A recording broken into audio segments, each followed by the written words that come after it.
32 ընդդիմադիր պատգամավորի ստորագրություն կա տարբեր ձևաթղթերի վրա, բայց դրանցից 28-ին չեն հավատում։ Հայաստանի ներքաղաքական դաշտում ընդդիմադիրների բախում կամ նոր ճգնաժամ է հասունանում։ Իմպիչմենտի գործընթաց է նախաձեռնվել, բայց ամեն բան հարթ չի գնում։ Արթուն ենք շարժումը սկսեց խոսել Փաշինյանին անվստահություն հայտնելու գործընթացից, հետո հորդորեց ընդդիմադիր առաջին ուժին Հայաստան խմբակցությանը միանալ այս պրոցեսին։ Խորհրդարանի մեծությամբ առաջին ընդդիմադիր ուժը միայն չորեքշաբթի առավոտյան հրապարակեց իր բոլոր 28 պատգամավորների ստորագրությամբ ցուցակը։ Մոտ այն տպավորությունն է, որ նախաձեռնողները կամ նախաձեռնողներին հետո աջակցողների այլ նպատակ ունեն եւ եթե իրանք իրոք շահագրգռված լինեին, որ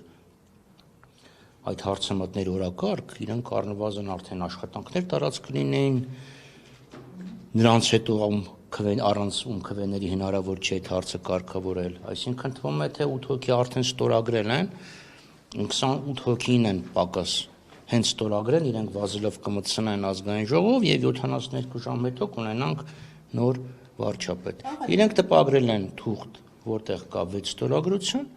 մենք տպագրել ենք թուղթ, որտեղ կա 28 ստորագրություն եւ հայտարարել ենք, որ այդ 28 ստորագրությունը կան պատրաստ են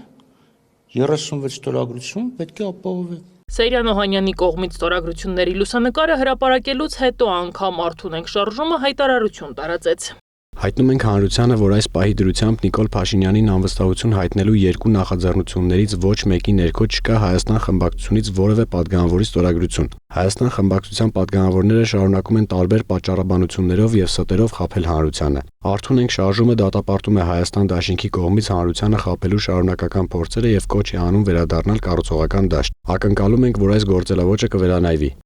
Սրանքից շարժումը հրապարակել է Հայաստան դաշինքի պատգամավորների ցուցակը գրելով, որ նրանք Նիկոլ Փաշինյանին անվերապահ վստահող պատգամավորներ են։ Ավելի պարզ ասած, շարժումից մասնավորապես նշում են, որ Հայաստան խմբակցության որևէ պատգամավոր իմպիչմենտի նախաձեռնության տակ չի ստորագրել։ Պատգամավորները որոշել են ցուցադրել իրենց ստորագրություններն անհայտ թղթի վրա։ Հայաստան դաշինքից էլ որպես համեմատական ներկայացնում են պատիվ ունեմի ստորագրությունները, որոնք նույնպես ինչ-որ թղթի վրա էին դրված։ Հայաստան խմբակցությունը այն մեր գործընկերներն է, որոնց հետ բացնայած որ երկար տարիներ ճանաչել ենք, աշխատել ենք, նաև 20 թվականից հետո տարբեր շարժումներում միասին ենք պայքարել եւ բնական է, որ առաջին ակնկալիքը իրենցից է, եւ այս պարագայում այս իրավիճակը, որը 3 ամսից հետո է հատկապես առաջացել, դա ճիշտ ասած իմ կողմից այդքան էլ ընկալելի չէ։ Աբրահամյանը բացատրում է 36 ձայնը բավարար կլինի միայն իմպիչմենտի նախագիծն ազգային ժողով ներկայացնելու համար։ Դրանից հետո սկսվելու է հետհաշվարկը։ Առավելագույնը 72 ժամվա ընթացքում նախագիծը պետք է ստանա պատգամավորների պարզ մեծամասնության աջակցությունը։ 72 ժամում իմպիչմենտի օրինագիծը պետք է պաշտպանի 54 պատգամավոր, ընդ որում անվանական քվեարկությամբ։ Այդ դեպքում միայն Նիկոլ Փաշինյանը կզրկվի վարչապետի պաշտոնից։ Սրանի հավելում Հայաստանի երրորդ նախագահ Սերժ Սարգսյանն ընդգծում է, խոշոր հաշվով հենց 54 ստորագրություն է անհրաժեշտ։ Գործընթացը սկսվում է, երբ ազգային ժողովի մեկ պատգամավոր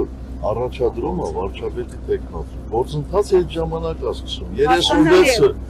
Բայց նիստերի դահլիճ բերելու համար 36 մարդու ստորագրություն է, պարոն նախագահ։ Ասեցինք, որ նիստերի դահլիճ բերելու ենք, երբ ունենանք 54, 36-ը կապ չունի, վատ թիվ եք ասում 36-ը։ Պատիվ ունեմի առաջ քաշած վարչապետի տեխնացուն Մասիսի քաղաքապետ Դավիթ Համբարձումյանն է։ Ասում է, փաստ է, որ իմպիչմենտի գործընթացի ձևաթղթի տակ 6 պատգամավորի ստորագրություն կա միայն։ Հետո հավելում է, որ իրենք իրենց օրակարգով շարժվելու են առաջ ու գնալու են մինչև վերջ, որը Նիկոլ Փաշինյանի պաշտոնակությունն է։ Նանե Հայրապետյան, Գառնիկ Նահապետյան, ABC Media։